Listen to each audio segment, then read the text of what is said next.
পরিবর্তন করে দেন নাই, স্বেচ্ছায় আপনার ইসলাম গ্রহণ করছেন।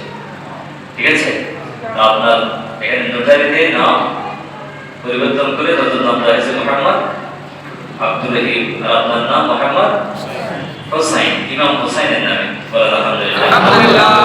তারা আমার সাথে বললেন আশহাদু আল্লা ইলাহা ইল্লাল্লাহু ওয়াহদাহু লা শারীকা লাহু। আমার সাথে বলবেন, সবাই বলেন আশহাদু আল্লা ইলাহা ইল্লাল্লাহু ওয়াহদাহু লা শারীকা লাহু ওয়া আশহাদু আন্না মুহাম্মাদান আবদুহু ওয়া রাসূলুহু।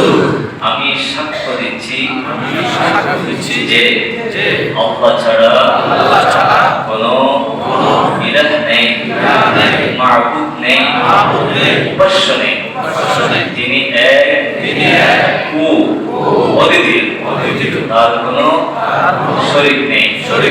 আমি আরো সাক্ষ্য দিচ্ছি যে হযরত মুহাম্মদ মুস্তাফা সাল্লাল্লাহু আলাইহি ওয়াসাল্লাম আল্লাহর একজন প্রিয় বান্দা ও রাসূল। বলেন আলহামদুলিল্লাহ।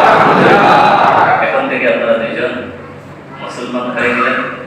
মুসলমান হওয়ার পর ইসলামের যে বিধিবিধান সবগুলো আপনাদের উপর পড়তে হবে, নামাজ পড়তে হবে, যাবতীয় হারাম কাজ থেকে বিরত থাকতে হবে, হালাল পন্থায় চলতে হবে, কোরআন সুন্নাতে যেগুলো নিষিদ্ধ সেগুলো থেকে বিরত থাকতে হবে। বলেন আল্লাহু আকবার।